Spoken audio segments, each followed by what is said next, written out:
Excellent début du week-end à toutes et à tous et bienvenue à cette grande édition du journal à langue française.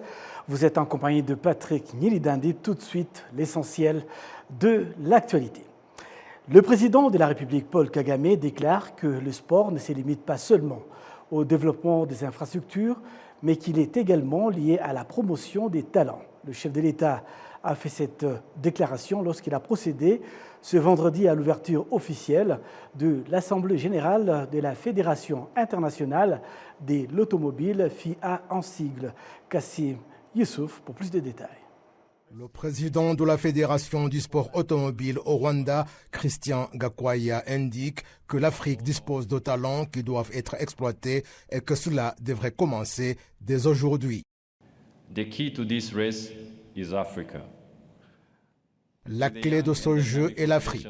Plus d'1 million de jeunes du continent confirment les talents exceptionnels que l'Afrique possède, ce qui va de pair avec les opportunités économiques qui suscitent de l'espoir. Comme vous le savez, les talents existent partout dans le monde, mais les opportunités permettant de les exploiter ne sont pas partagées de manière équitable.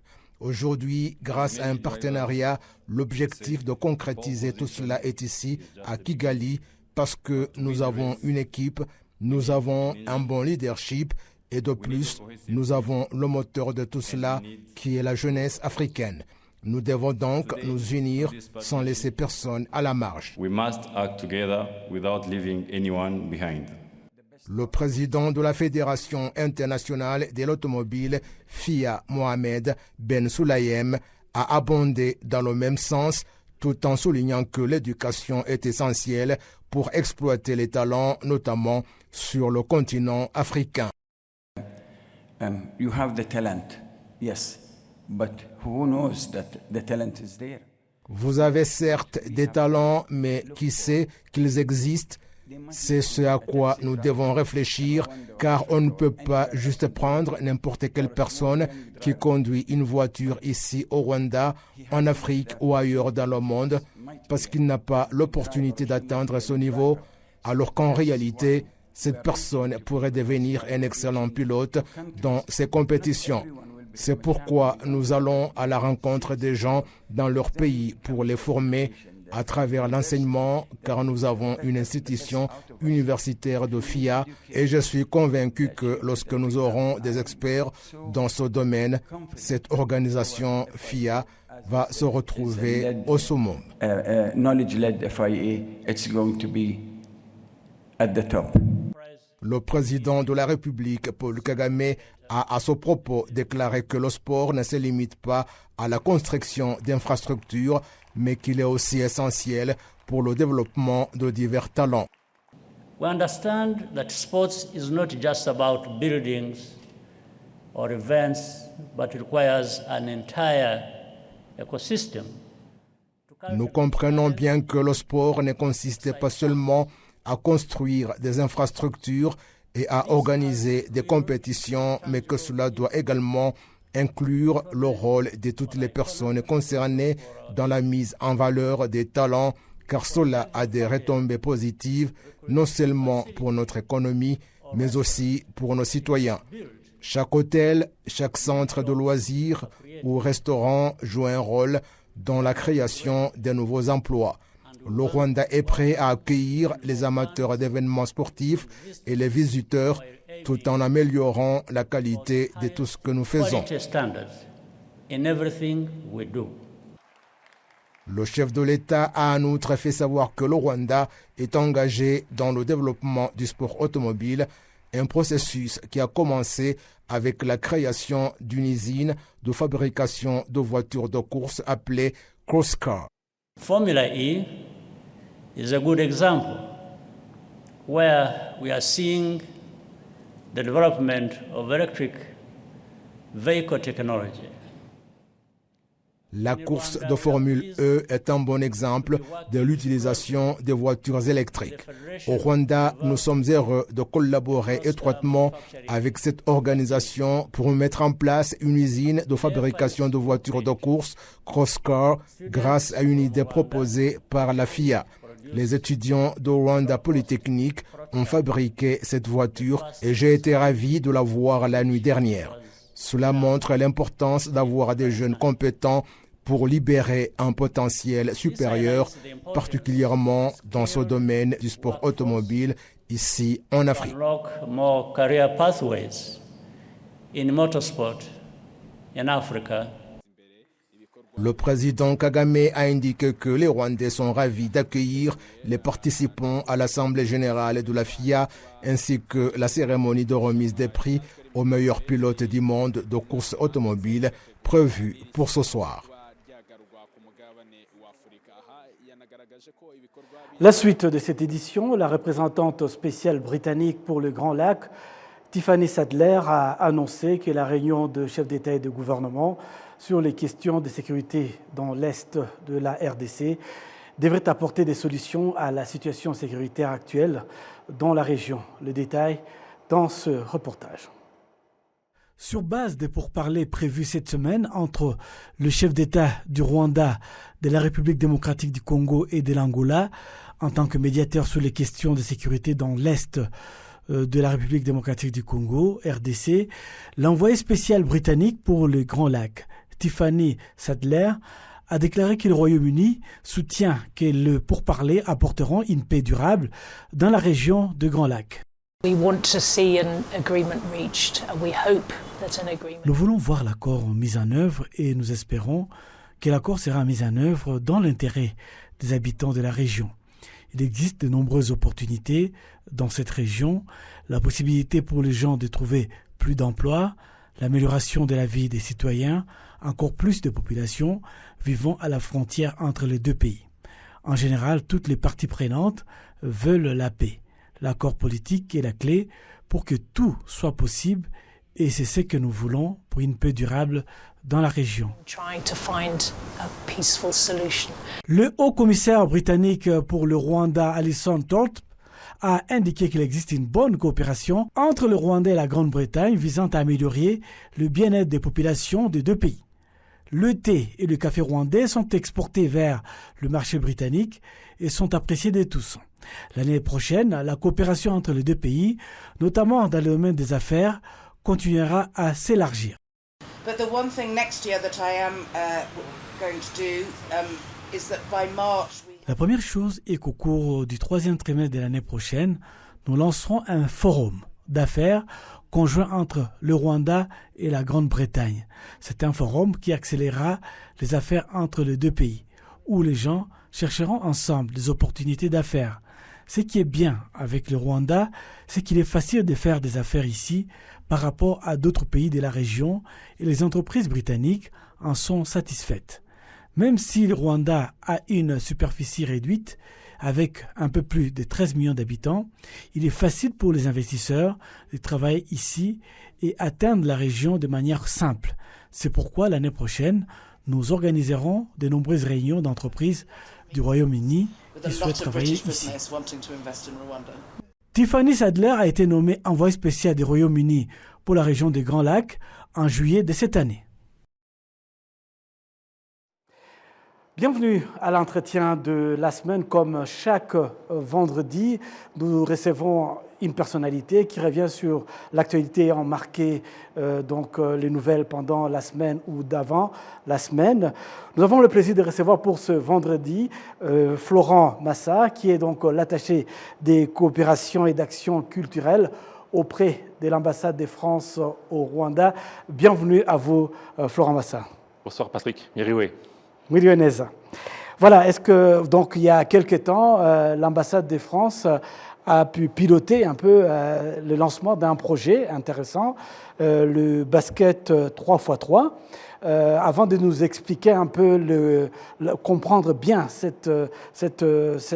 concept de basket 3x3, donc il y a eu une délégation du ministère des Sports de France qui est venu le week-end dernier ici à Kigali et qui a pu s'entretenir avec les responsables au plan du ministère rwandais des Sports. Expliquez-nous un peu le but de cette visite. Tout à fait. Merci Patrick. Donc effectivement, le week-end dernier, nous avons eu le plaisir d'accueillir une délégation de 5 personnes de la Fédération française de basketball, avec notamment le président de la fédération, Jean-Pierre Souta, et Karim Souchou, l'entraîneur-sélectionneur de l'équipe de France masculine 3-3, qui venaient dans le cadre d'une opération de promotion, de valorisation du basket 3-3 ici au Rwanda. Et notamment, pendant tout un week-end, nous avons eu le plaisir d'organiser, en collaboration avec la FERWABA et le ministère des Sports, 2 jours où il y avait des sessions de formation pour les coachs et les entraîneurs et les arbitres de 3-3, et l'après-midi, des tournois masculins et féminins sur le tournoi 3-3, le tout au lycée de Kigali.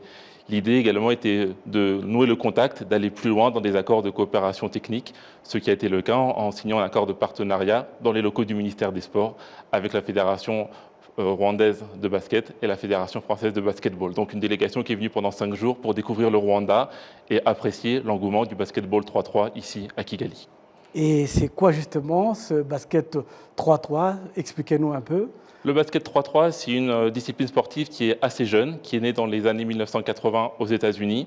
Vous prenez un demi-terrain de basket, 15 mètres sur 11, 2 équipes de 3 personnes avec un remplaçant, 2 arbitres, un match en 21 points et en 10 minutes. La première équipe arrivée à 21 points ou qui a marqué le plus de points gagne la partie.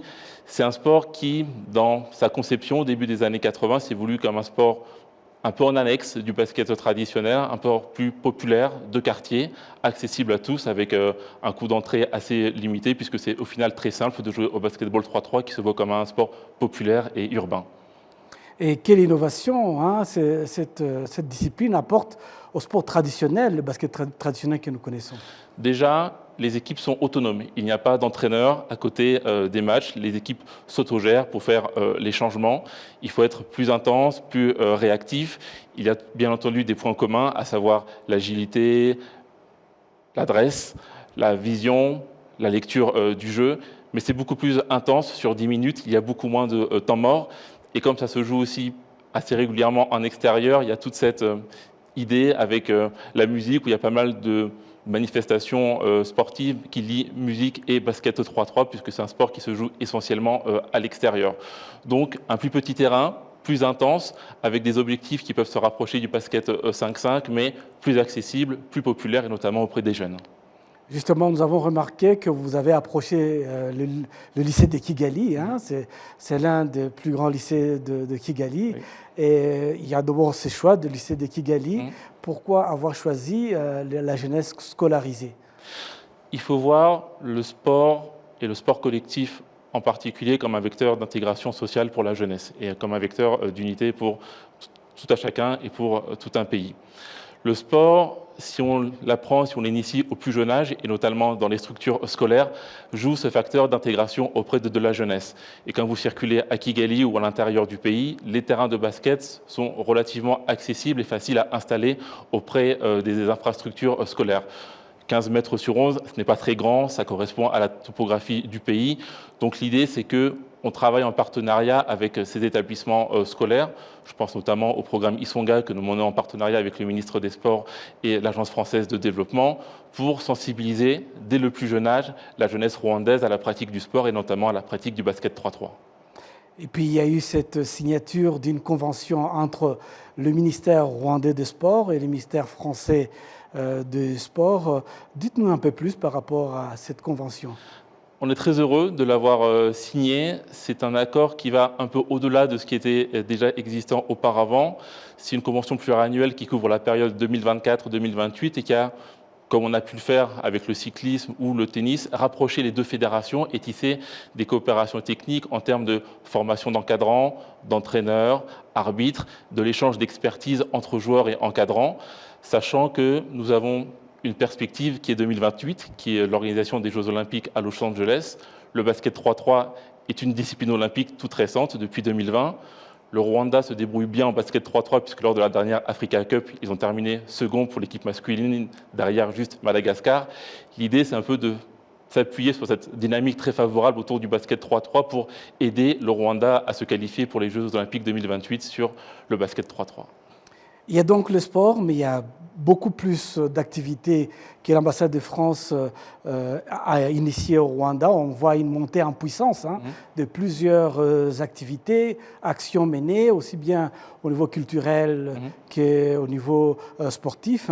2024 c'est terminé, 2025 s'annonce déjà. Est-ce que vous pouvez revenir très rapidement sur les activités menées en 2024 et les perspectives pour 2025?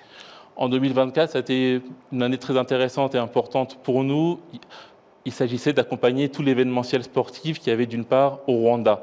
Je pense au Tour du Rwanda qui avait fin février ici à Kigali et dans l'intérieur du pays où nous accompagnons chaque année la Fédération rwandaise de cyclisme.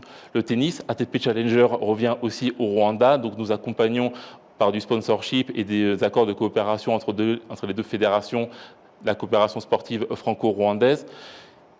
Les Jeux Olympiques, bien entendu, ont lieu en France cet été. L'idée, c'est de s'appuyer sur ce dynamisme pour pouvoir prolonger les différentes activités que nous avons menées, pour les répliquer en 2025. Le basket en fait partie.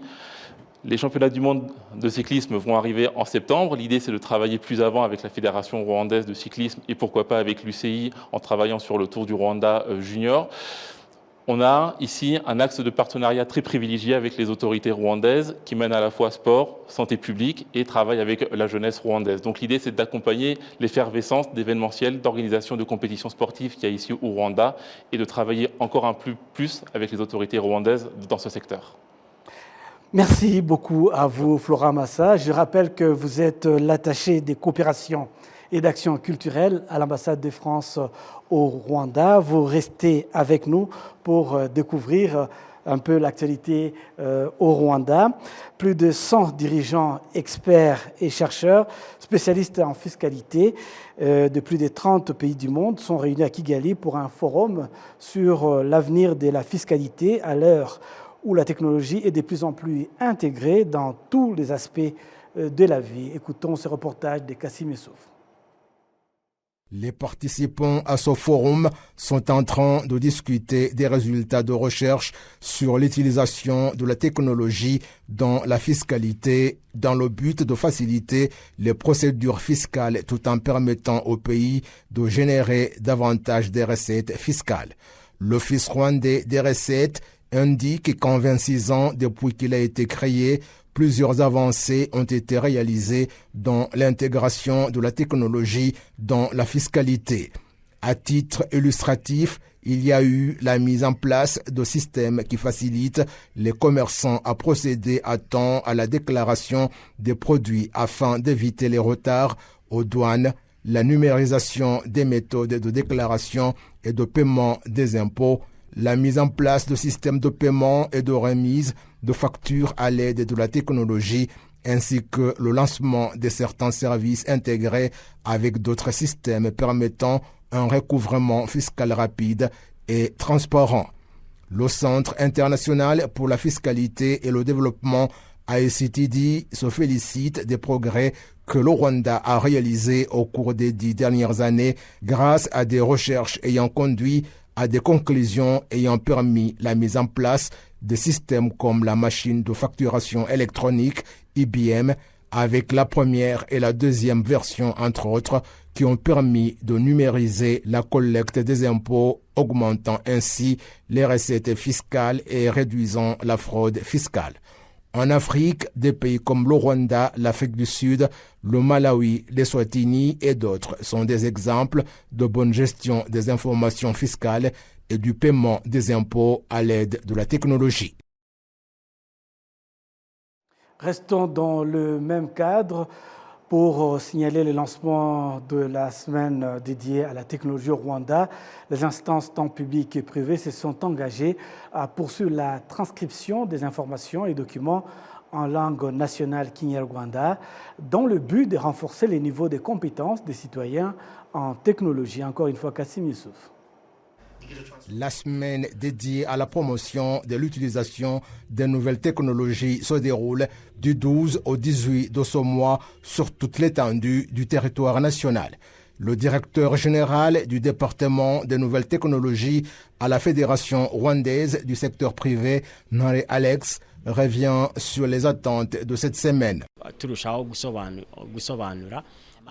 C'est pour féliciter nos membres pour les réalisations atteintes dans le cadre des stratégies nationales de transformation NST1, tout en expliquant davantage les opportunités qu'on trouve dans le NST2 et comment les membres ou les acteurs du secteur privé et d'autres partenaires pourraient développer toutes ces activités et ces stratégies nationales de transformation NST2. L'expert en technologie à Beka Group, Patrick Motidi, a fait savoir que dans tous les services offerts aux agriculteurs, seul le Kinyarwanda est utilisé, ce qui permet aux agriculteurs de ne pas être laissés pour compte. Estelle Inritz, l'une des responsables du site Irembo, indique que depuis le mois de mai l'année dernière, lorsqu'ils ont lancé la campagne Bikorere, le nombre de demandes de services a augmenté de 10 à 15%. Ils pensaient qu'ils devaient faire un long trajet pour aller effectuer un paiement, mais lorsque vous lui montrez comment utiliser son téléphone et aller faire soigner son enfant, cela transformait la vie. Nous avons vu des changements significatifs et c'est pourquoi nous continuerons dans le même sens et attendre tout le monde afin qu'aucun ne soit laissé à la marge. La directrice générale au ministère des Technologies, de l'Information et de l'Innovation, Esther Kunda, assure qu'il existe un programme visant à augmenter le niveau de compétences en technologie jusqu'à 100% d'ici 2029 par rapport à 53% actuellement, ce qui va aider le pays à atteindre son objectif d'édification d'une économie basée sur le savoir. Dans le domaine de la compétence en technologie, nous avons des ambassadeurs en technologie et notre souhait est de continuer à les former et à collaborer avec d'autres forums pour en former davantage.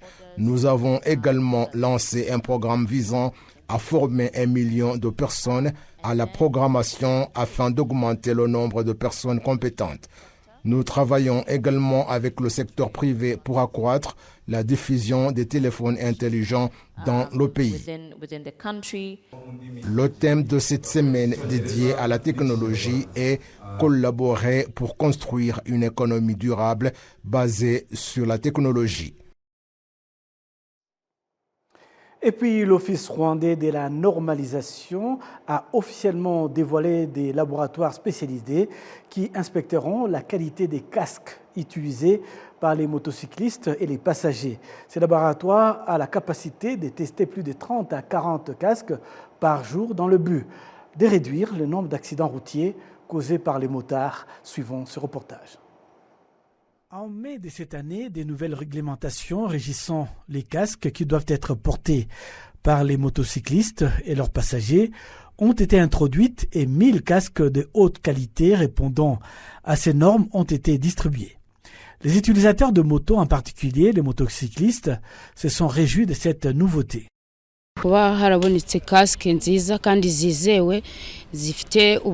Avoir des casques de haute qualité et fiables qui répondent aux normes nous aide à réduire les risques qui se produisaient lorsque nous avions des casques qui pouvaient facilement se casser en cas de chute, provoquant ainsi des blessures.